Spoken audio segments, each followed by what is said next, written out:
Welcome to the Land, Leisure and Tourism podcast, where we explore fresh ideas, drive innovation, inspiration, and growth across the land, leisure, and tourism sectors. Our mission: to empower businesses and arm you with the knowledge to help you grow and succeed across the tourism industry. I am your host, Agustina, and today we're talking about the unique opportunity for family-friendly sites to increase engagement, satisfaction, and loyalty through inspiring designs. And we're thrilled to welcome Lorraine from Colour Heroes today. Thank you for joining us. How are you doing today? Very good, actually. We're almost set up and raring to go. So quite excited about this one, actually. It's something we do every year. And I don't know, I just feel like there's an energy out there and that people are wanting to buy. Our order book is full, which is a great place to be at this time of the year because often it tails off for us and then it goes absolutely crazy at Christmas and into the new year and then through to Easter. So yes, we're really excited actually. Oh, that's amazing. And yeah, the Land, Leisure and Tourism Show is the perfect place to meet people, network and get new clients, but also meet old clients as well, yes, have a nice chat. Yes. And let's dive straight in. Tell us about Colour Heroes.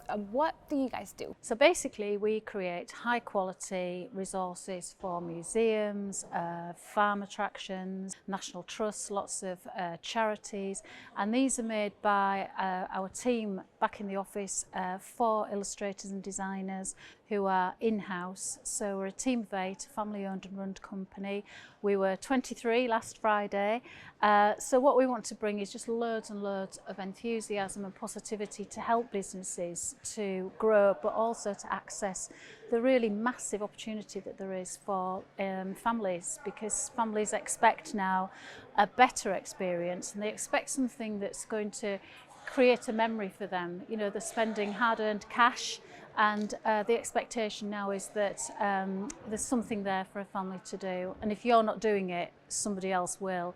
So we just like to help as many people as we can, and it doesn't matter whether you're an absolutely massive business or a smaller business, all budgets can be catered for. I love that, and it is like you say, it's enhancing and adding to that experience, and why not use that opportunity there to be creative. And I was looking at your website as well, and you guys have characters for every person that works with you guys, and I thought that was amazing because it helps tell the story of your company, and I feel like you can also bring that to other companies. That's exactly right, and it is about stories, and that's really what we're accessing. Every business has a story, has a USP, and our job is to make sure that in a conversation, and that's all it is, it's just a conversation, to eke out that story and to find that thing that makes a business and a company, a family business or a large massive company, what is that unique thing that we want people to come and find out more about, and then take away a memory that's long lasting. And let's not forget, we're engaging with young children and families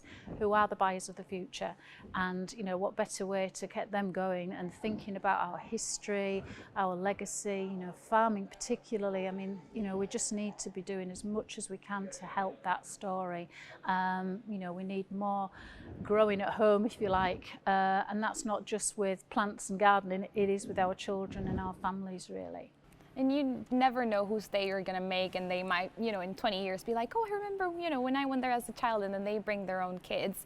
And you've kind of mentioned it briefly, but why do you think families are such a huge opportunity for the entertainment and attraction industry? I don't think that anybody really makes the most of the opportunity that's there, particularly with children. Now, I've got grandchildren, and they are so quick at picking up things, technology particularly, but I think sometimes technology, they get a bit sort of like, that's an easy win, if you like.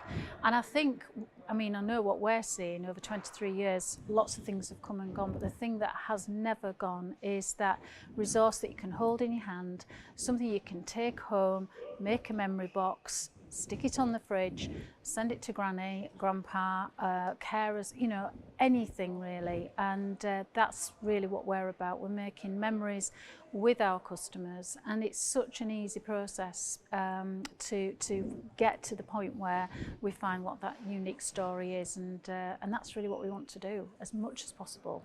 I love that, and I'm always that one person that will take everything home, put it in my scrapbook. Me so too. I love that. And now, speaking of the products, could you give us a brief overview of what products you guys offer? So we're in map season. Everybody wants a map for next season. So at the moment, I think we've got 6 or 7 ongoing. The latest one is Beamish. So we're doing their map, which is a project we've really wanted to get involved in for quite a long time. And they have a very exacting brief. You know, this is a big site, but they want everybody to get something out of it. And some visitors only maybe have an hour or 2 hours to go there. So we want to try and break it down so there's something for everybody. So maps is the big thing.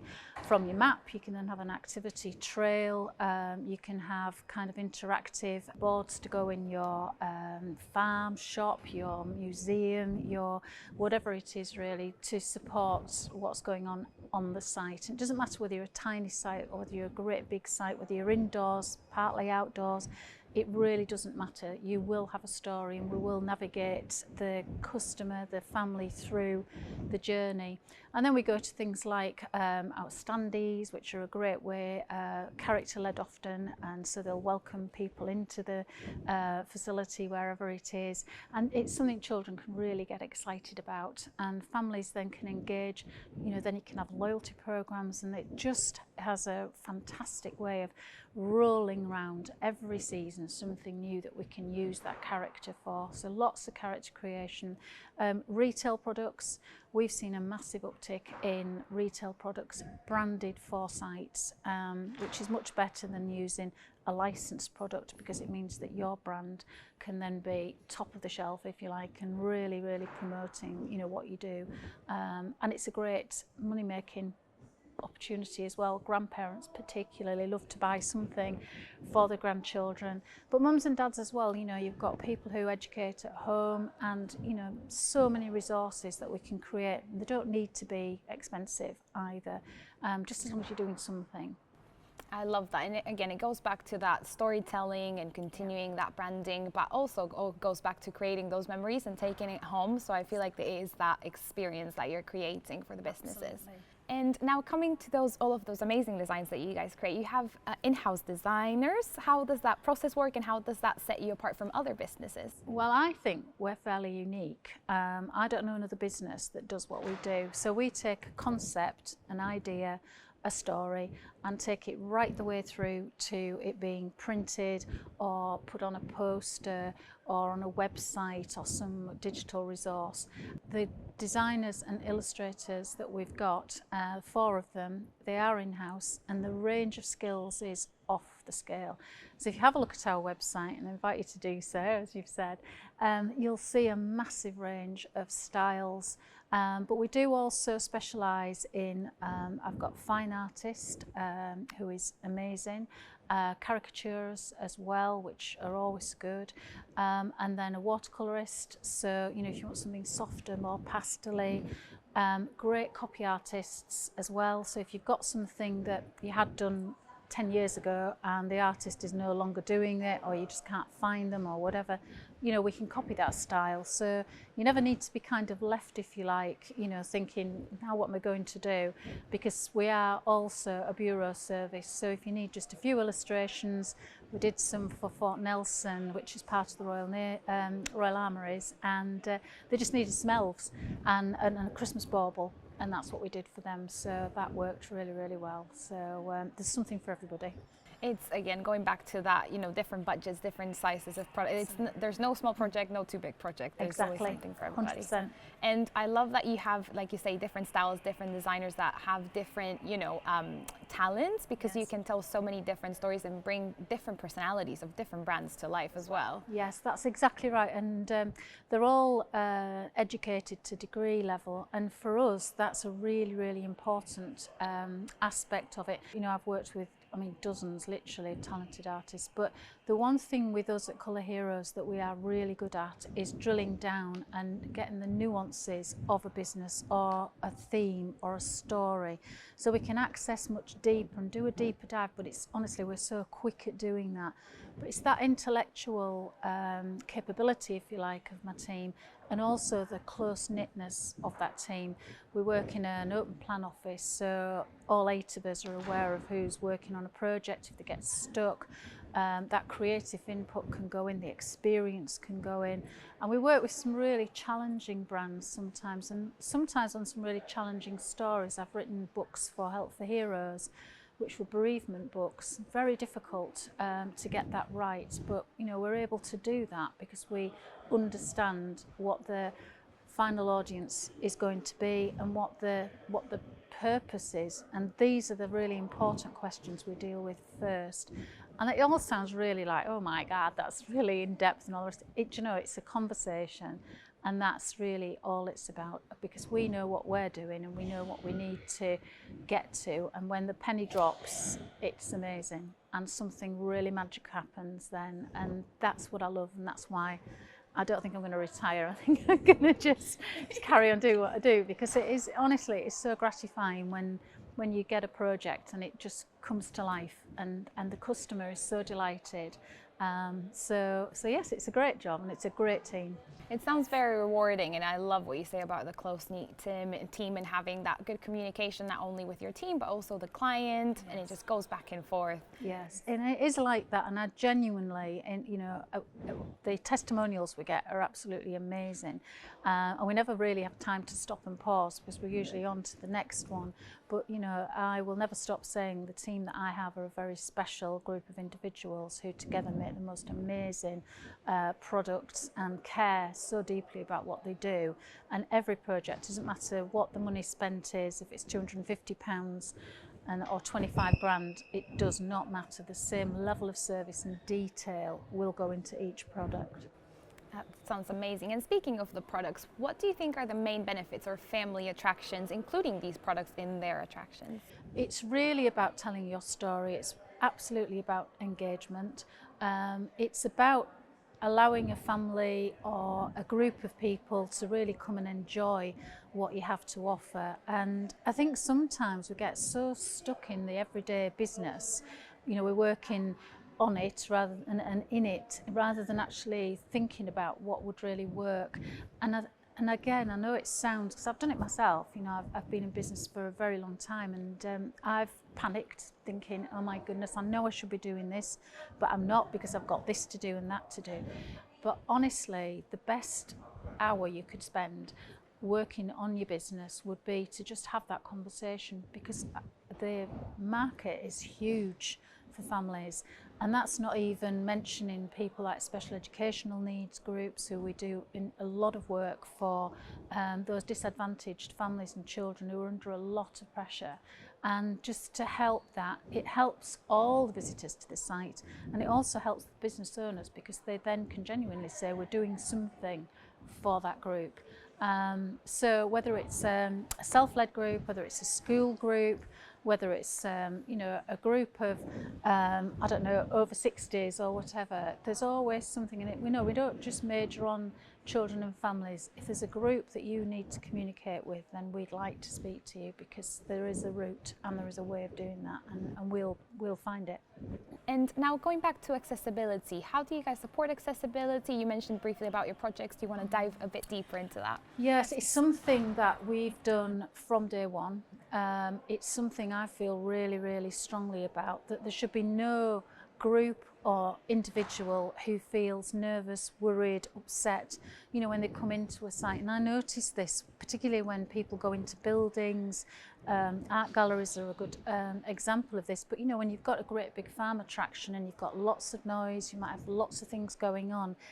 For the people who are struggling, it's an assault on their senses, really. It can be a really confusing place for people to go who have got special educational needs. So we work with a lady who has developed a special educational needs course, which she gives to museums and to individuals and to people. And we kind of check in with her if we feel that this is something that is needed on a site. But generally, maps and trails and things like that, we are building them so that you can put layers into them, so they can either be simplified or changed so that they can suit and be adapted to a particular group or for a particular need. And again, it's really easy once we've got the illustrations there. And of course, that's what we do in bucket loads, so little text is required because the illustration can tell the story. And that for us is a really big bonus, particularly for people who've got special educational needs. So we're quite lucky, I think, on that one. That's amazing. And it goes back to that many different ways that you can tell a story. So why not find a way to further that point as well for every group, like you say? Yeah.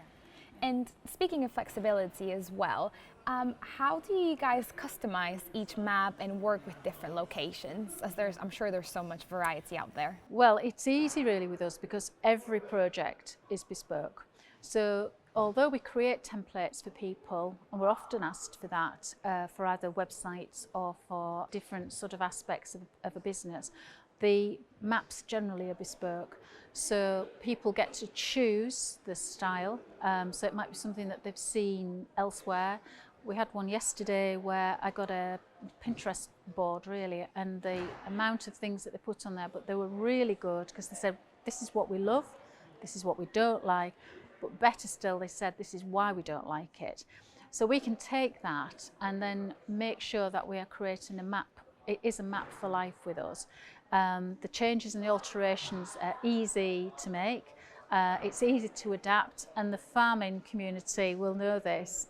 They can put a building up in 6 weeks and suddenly the site has grown by 50%, or it's changed the flow of the visitor.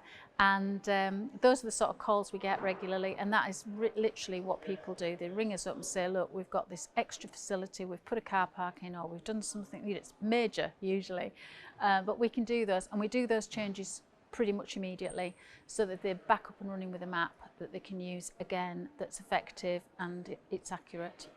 So it's bespoke really, so there's no kind of preconceived ideas before we start. It is personal to each site. That's really good because each business will know that. They'll have that guarantee from you as well, that it will be very personalized and they'll get exactly what they want for their specific site. Yeah. And now to further the story, you mentioned briefly character creation. Can we go back into that? I'm a huge fan of anything that gives character and brings, you know, a specific personality to the story. So how does that enhance the visitor experience? So the character creations, again, are a great part of the story, because if we can find that one person or animal or character that really sells the facility. We did one for the Lead Mining Museum up in Scotland, and it's in a valley, a tiny little museum that's only open a few months of the year because the weather's so awful. So we did a lead mining character there, and that just brought to life what is a really heart-wrenching story of children with chilblains in a beck where they're having to clean the ore that's come out of the mine and everything. And the story there is, I mean, it's heartbreaking really. But this one character is synonymous because what you see is the lead, or the resource that they were after and was so expensive at that time, and how the suffering of the people who work there, and the story's huge really. But then you get fun characters again, a little museum up in Cumbria where we created a pink dragon for children who don't have a lot, and the artist that worked on that is my fine artist, and he just felt that those children really deserved the best that we could do, and they're just magical characters. So the characters can be used to access areas that sometimes are quite difficult for us to talk about, because then we can use them as a conduit to have a conversation that's maybe difficult. So yeah, I'm a big fan of characters. That is amazing, and especially like you say, telling those difficult stories and making those more accessible and being able to access those more difficult themes is really good. Yeah. And now, speaking of crises as well, how do you guys deal? You did mention briefly maybe like a parking lot changes or a building changes, but how does your team deal with trouble or crises that may come up? It's easy really because we're so tight as a team. So we've got really good production in Suzanne at the office, and everybody who has a job, printed or produced, will meet Suzanne at some point, and she's meticulous in her detail. So we get a crisis usually which is, I need this yesterday, and it's a whole job. And I remember us making one for Blue Planet in Chester some years ago, and we literally did the concept on the Monday, worked through the night and delivered it on the Friday as a leaflet. It was an an A3 6-page leaflet, but we literally worked through the night. So I would come in at maybe 6 o'clock and my artist would have finished done what they did. Then we get it typeset and then copy checked and then printed, and away it went.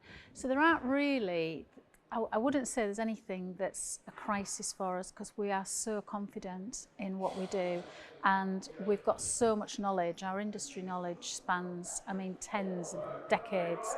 And Suzanne and I, our background is in print, so we pretty much know if there's a shortcut, and we will take that shortcut if it's required.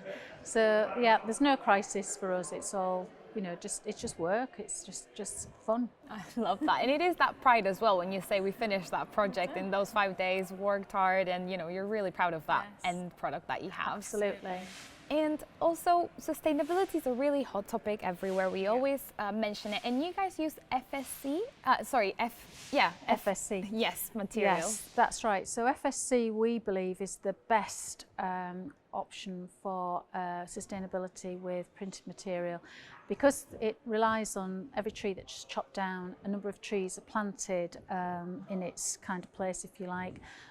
For us, the sustainability, we can track pretty much where the wood pulp comes from, so the trees originally. The carbon capture now, which is in all of the factories, printing companies that we use, that's the sort of technology that they're using. They've got all sorts of things going on there to try to minimise the impact. But Colour Heroes, since it started, we've always been a very low impact company, even to the point when we used to have ink cartridges, we always used to make sure that we disposed of them responsibly. But honestly, we are a few computers and a few desks, and that's about as much as we impact on the great wide world. But our products are all pretty much, you can put them in the recycling bin. There's a few where if you decide that you want a laminate, and again, because they're bespoke, people can choose that that's the look that they want. We won't stop them from doing that, but we will find the most economic one and also the most ecological solution. So, and if somebody comes to us with a particular request, which we've got one at the moment, which is a lot of outdoor signage, so we're looking at new ways of doing that will fit the bill, because their sustainability is really important to them. And working with people like National Trust, Woodland Trust, again, you have to have the integrity there in the product. So again, we will always look after that for people. And it's also going back to that experience that you have as a company and those contacts that you have, and that you can provide that information to your clients, and that way they can make that informed solution and decision as well. Yes, that's spot on, really. Just giving people the power to say, you know, well, this is the option, and then you can kind of take the option that you feel comfortable with, and there'll be a price consideration there. But most things are doable these days. You know, we can find it somewhere. We very rarely buy anything from China, and that's been a policy really. The only thing we bring in are pencil crayons and wax crayons, and use a company to land those for us. So we are pretty good on mileage. We don't rack up a lot of product miles. That's amazing as well, and you can also share that with your clients as well. Yes, yeah. And now, speaking of clients, if somebody wanted to start working with you, how would that process work? I think the easiest and quickest way is just pick up the phone, or we'll set up a Teams meeting, and you know, 10 minutes, an hour would be a great amount of time to just look at all the opportunities there. And what we often do, we'll start by having that conversation, and then maybe have a plan. So in the first year, we'll do a number of low-hanging kind of opportunities, if you like, which often don't cost a great deal because they are really great opportunities, and then build. And I've seen visitor numbers rise quite dramatically in some sites that we've worked in, where we've been able to put a suite of products in. So that's really what I would say. Just pick up the phone, send us an email, www.colourheroes.com, website enquiry, and we'll just talk you through it. And there's no obligation. You know, if you go away with lots of information, that's brilliant, and I'm happy to share that information and that knowledge just to help people really make this world a better place for families with children, and those send audiences that really need our help to give them the enjoyment that we're all having at places. So yeah, just pick up the phone. It's all about starting that conversation. Yes, yes. That's amazing, and making it really easy for everybody. Absolutely, yes. And now as well, we mentioned budgets many times. So how do you make sure that you keep those budgets, for many different types of businesses? So the good thing with us is our quotes are guaranteed. So they're guaranteed not to go up once the quote's been accepted. So basically the quotes are usually valid for probably, I'd say 3 months, sometimes 6 months.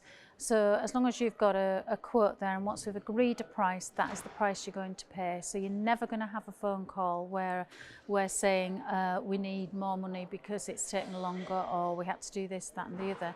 The only time there will be a conversation like that is if the specifications changed, and usually we've done that in agreement with the customer because they've wanted to add something or change something fairly dramatic. So, people, it's much better if people will come and say, look, I've got 500 quid to spend, or I've got a couple of grand, what can I do? And we will then make sure that we give them the best value possible. The quality is going to be there. The illustrations are not going to be any different from anybody paying 10 times the money. You will get really good quality, and you will get something that makes a difference. And it's again back to that conversation, being transparent and communicating with each other and making sure you know what you want to get out of this and how do we get there. Exactly, that's exactly right. And sometimes, we've got people who've probably talked to us 2, 3, 4, 5 years ago. In fact, I've had people that I spoke to way back in the day, and they've come back, they've never forgotten the conversation, but suddenly they've got some money, and off we go. And it's amazing to get that call. And that always fills me with pride that people remember us and also know that we can do a good job for them. I love that, and again, sounds so rewarding because you can help people tell their stories, and when they finally get to that point, it's like, yes, let's go. Yes, let's do it. Yes.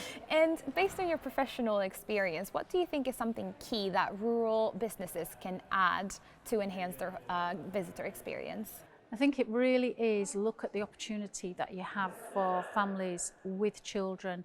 Everybody's looking now for more value for money. People are using their hard-earned money to come out and to give their children a good time. And I think that's the responsibility that we've got, to try and make that experience the very best that we can. And that usually is about navigating the whole of the site. Getting people to stay longer then increases your secondary spend. It also means you're going to get great referral business. You're going to get people who are going to take resources home. They're going to be lying around on a kitchen table or stuck up on the fridge or whatever. And it's a talking point, show and tell on a Monday morning. What did you all do this weekend? And you get the children that have something physical to take to tell people about.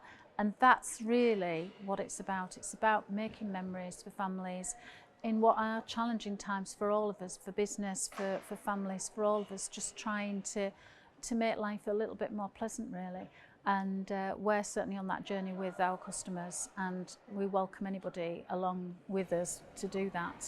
It sounds like a lot of growth. It can bring a lot of growth. It's huge. Honestly, it's virtually, in many respects, untapped. I think there are so many opportunities for every business. And I can almost guarantee, talking to any business, I will be able to eke out a number of opportunities that they can do straight away to help with their family audience. That sounds all amazing, and it sounds like you can bring to the table not only creativity but lots of years of experience to bring stories to life. So thank you so much for all of your insights today. It's been amazing, and thank you so much for tuning in, and make sure you keep your eyes peeled for our next episode. Until then, keep creating experiences that give long-lasting impressions.